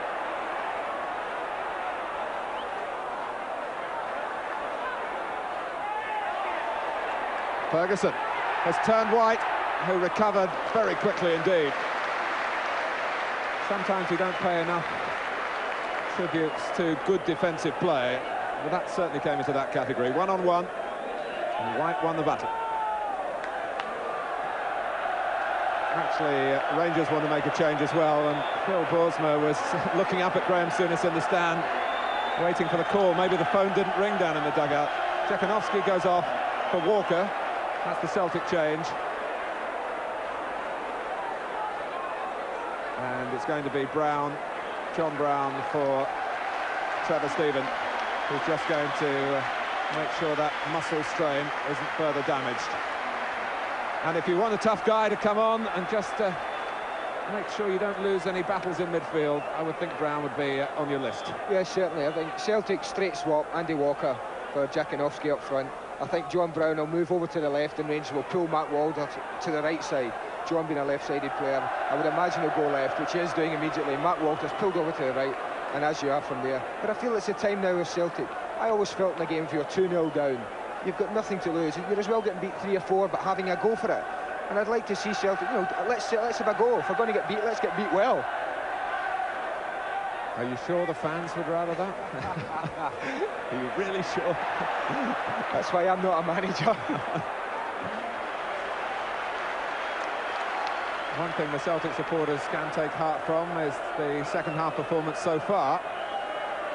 But although they've held their own, the sights of goal have been very restricted. Woods has had a pretty easy afternoon.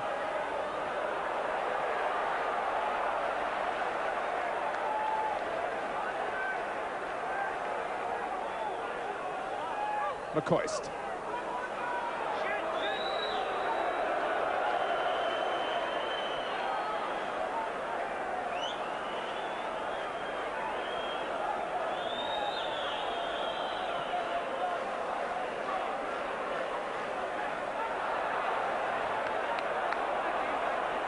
Oh, and Brown putting the ball away, and McStay squeezing the pass on to Fulton. Oh, it was just above the head of Walker. Dovcik to Grant. Celtic have got a lot of players forward here. McStay. Butcher played the ball. Munro cleared it.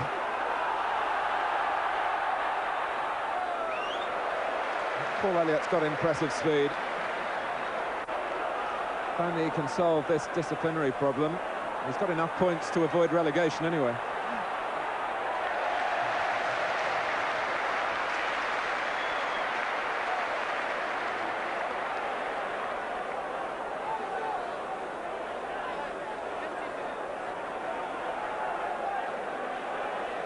Rangers 2, Celtic 0. The goals in the latter stages of the first half. Mark Walters after 29 minutes from the penalty spot, and then Maurice Johnston 7 minutes later.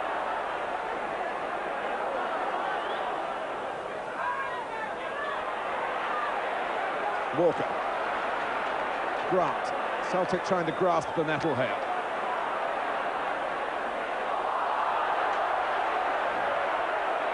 Galloway just ran into Richard Gough then. It was like a motorway shunt. Except that those usually happen by accident. Usually. Galloway, and Brown did Galloway that time. And the referee taking a fairly lenient view of proceedings. I'm not sure that he spotted the last one. And there's now a verbal battle between the two redheads. Elliott. Brown got in.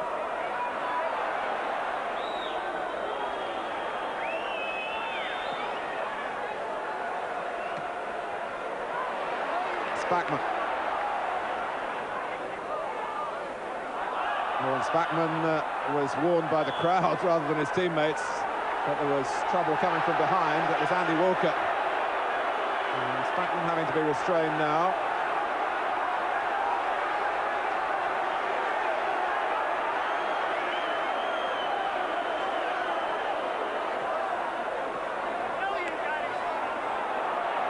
White.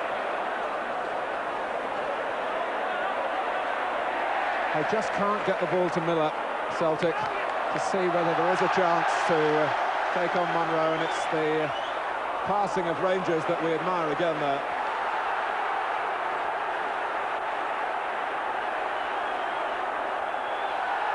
Well, Bonner in danger of taking too many steps, rather yielding to the pressure applied by Johnston.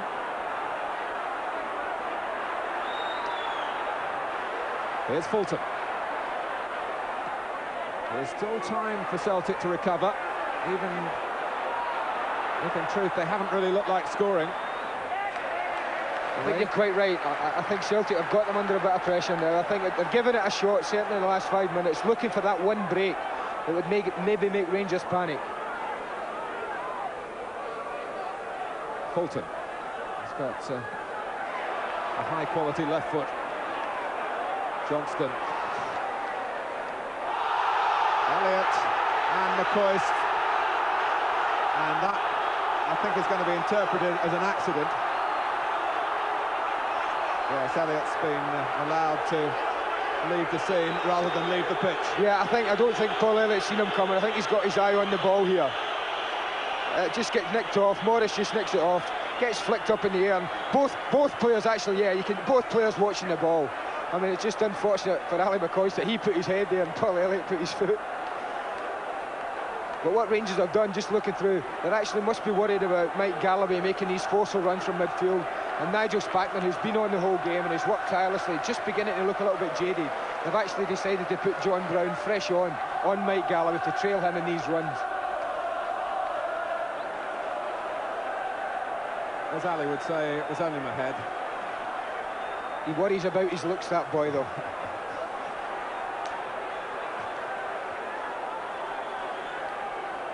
But I was impressed with the way the players dealt with that. They realised that Elliott, just booked of course, had made a genuine attempt to play the ball. Rangers properly getting the free kick. Well, no way. And some sarcastic applause by Gary Stevens for Andy Walker. And the referee might not feel so inclined to be lenient here. Yeah, I think when you're 2-0 down and things are going against you, it's a tackle of sheer frustration, nothing more than that.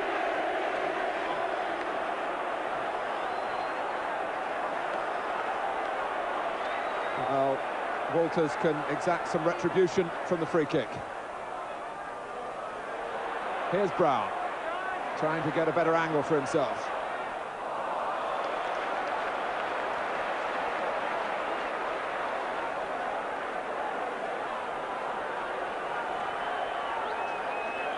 .15 minutes left.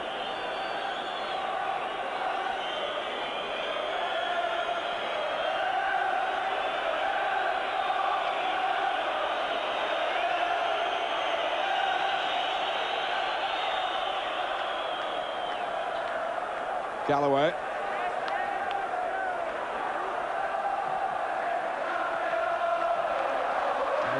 Came off Spackman. Celtic thought it was a handball. Well, there's a ball onto Johnston through the centre, and Spackman spotted it but couldn't supply it in the end. Johnston recognised the intent.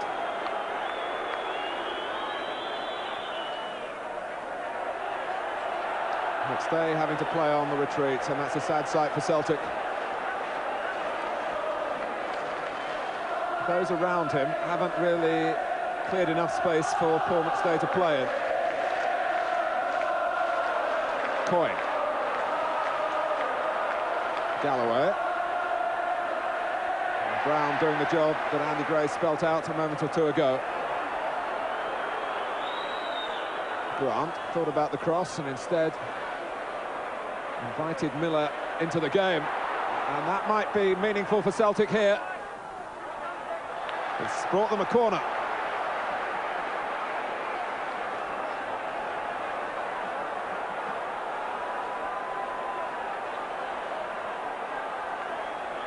Elliott coming from deep. In he goes. And I think the last touch was off Paul Elliott. It is a goal kick.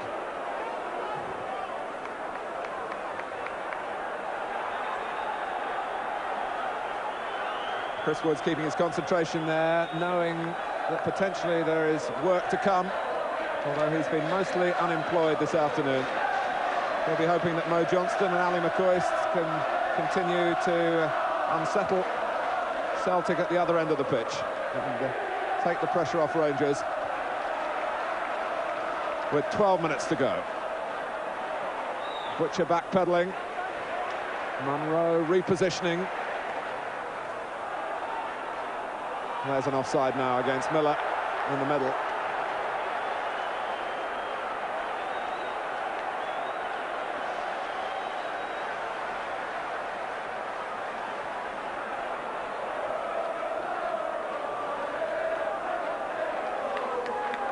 The Rangers fans will judge this really as confirmation that they will win the championship.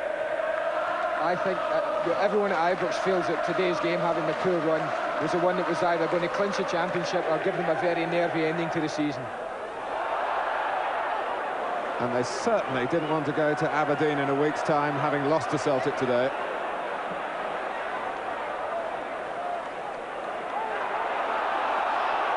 Dobchik is hurt and was actually playing players onside. This is Walters. Johnston, McCoy says he's given another penalty. I think he has. Penalty number 2 for Rangers.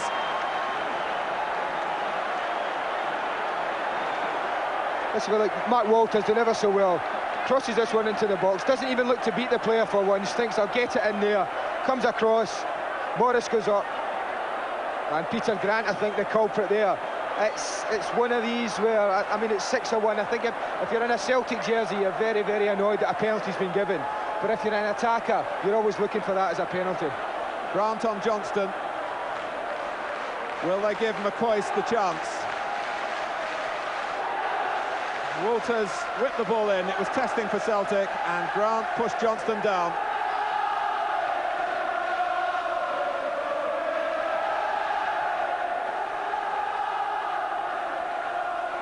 I don't think it's going to influence the destination of the points, but it would give Rangers a margin of victory they would feel that they were very good value for. And Ali McCoist given the chance to break the post-war record of league goals, jointly held at the moment with Derek Johnston, who's here at the ground today.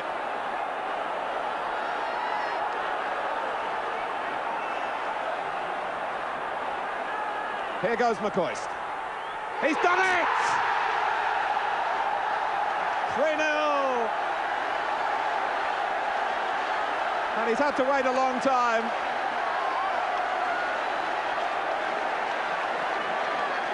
And there's no better occasion on which to set a personal landmark than an old firm clash. Yeah, goal scoring records are there to be broken, and there's not a finer sight in football when a goal scorer actually breaks a record. And Derek Johnston's record stood for some time, and this is a very confidently struck penalty, beautifully struck into the top corner.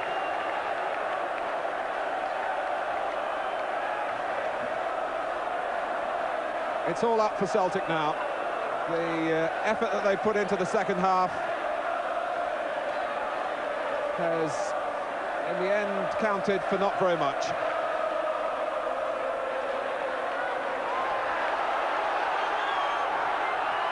And Rangers looking to extend even this 3-0 advantage. Oh, my word. Derek White happy that McCoist wasn't waiting immediately behind him. But Celtic have had to work so hard just to keep Rangers from imposing themselves on the second half as they did on the first, and in doing that they've had not too much left, Andy, to attack Rangers and repair the damage. Yes, they've certainly made an effort over this half, Celtic. They've come out, they've tried to take the game to Rangers, and I mean, they will look back and rue 2 unnecessary errors in their own penalty box. Both penalties conceded were totally unnecessary at the time, and they will rue that. But I must admit, it's been a very emphatic performance from Rangers, and I think they won it initially.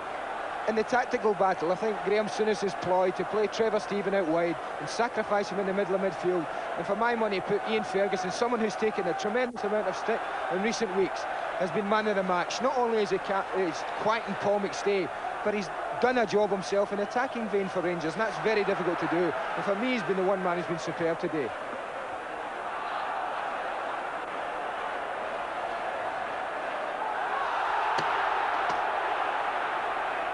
Jim McCluskey, who's awarded 2 penalties in his first Old Firm game. And I think treated the potential flashpoints with good sympathy. He hasn't wanted to wave the yellow card around, and players appreciate that. I think he's had an excellent game. I don't think there was any doubt about the penalties. People might say they were controversial. I don't think so. Pretty clear-cut. Proved to be right on both occasions. And I'm all for a referee that doesn't just whip out the yellow card every time he sees someone fall down.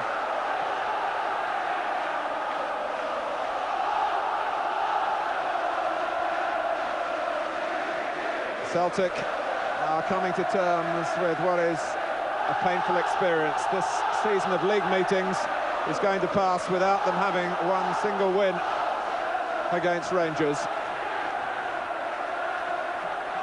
They'll have to refer back to the Scottish Cup.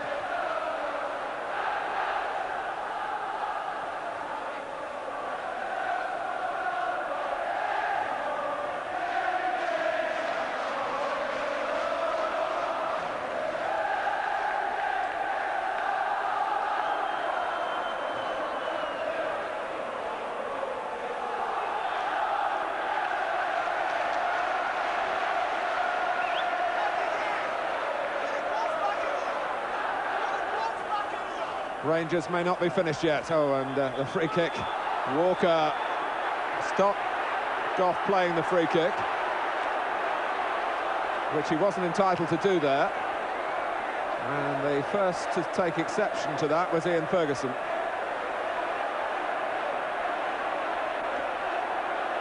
Well, I certainly agree with what you said about the yellow card and the lack of it, Andy, but I do think Andy Walker's lucky not to have been booked.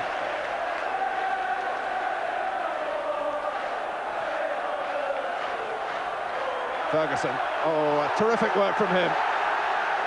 Tenacious and concentrating on the job, not distracted by the attempts to stop him, which were illegal. Stevens. 5 minutes to go, and Rangers looking to enjoy every second of it. Brown is onside. Terrific work by Brown. Oh, the linesman did have the flag up. He had run it behind.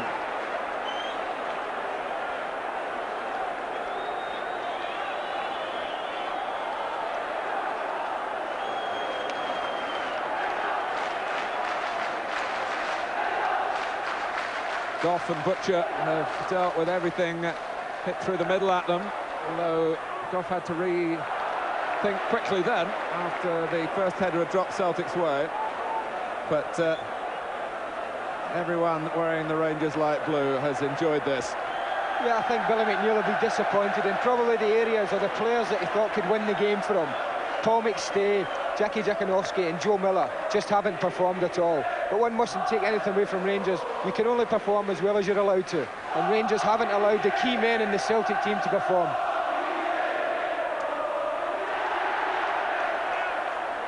That catch-weight contest again between Butcher and Miller. And Grant was fouled by McCoist.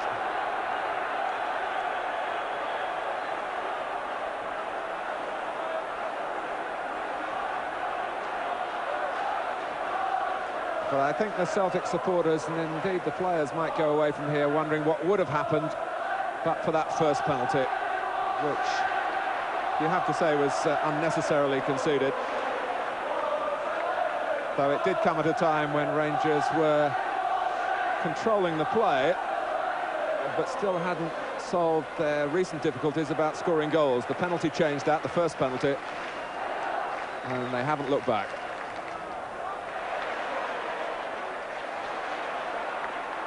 Brown.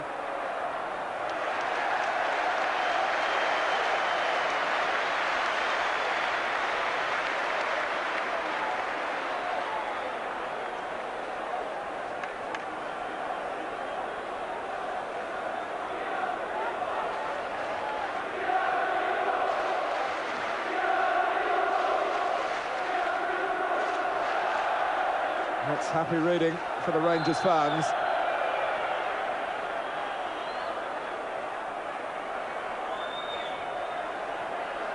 And as one of the few neutrals in the stadium, I do think it's a fair reflection on the way the game has gone.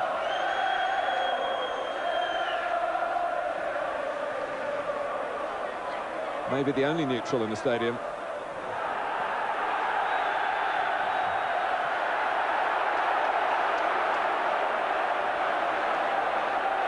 I think one thing about Old Firm games, that a lot of matches with 3 goals separating the two teams would just die in the last few moments.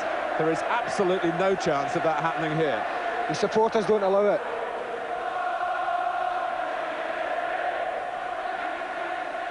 Every challenge being fiercely contested, every decision by referee or linesman being disputed, although Celtic can't dispute that one off Mike Galloway.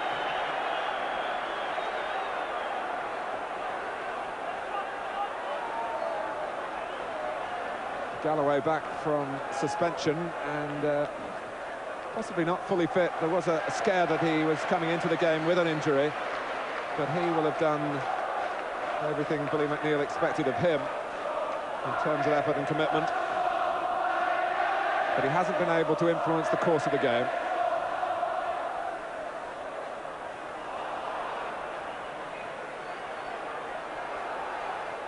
Miller.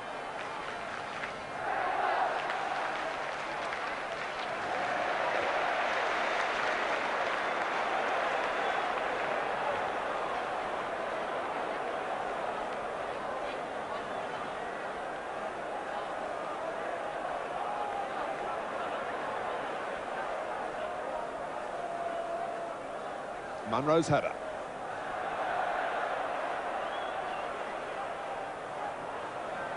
Oh, and Butcher, who hasn't made hardly a slip. And even then, that's the way it's gone for Celtic today. They couldn't seize on it.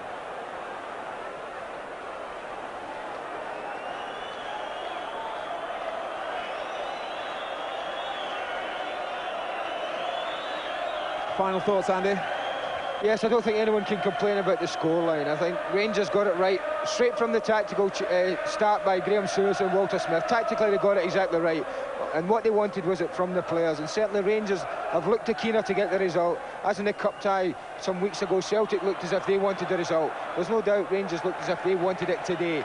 And I don't think Celtic or the supporters can have any complaints about the result.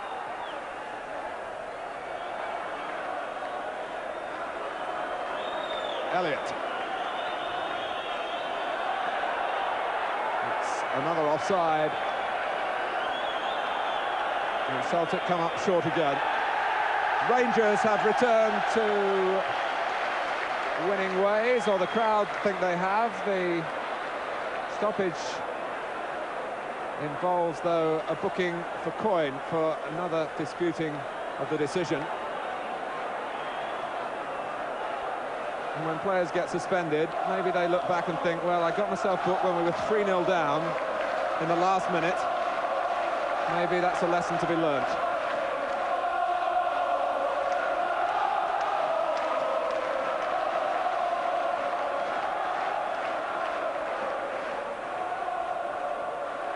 There is the final whistle, and the Rangers are back on the right trail again in the best possible situation for them. The goals from Mark Walters' penalty and Maurice Johnston in the first half. The record-breaking second penalty by Ali McCoist, the only score in the second. But it means 2 points to put them securely back on the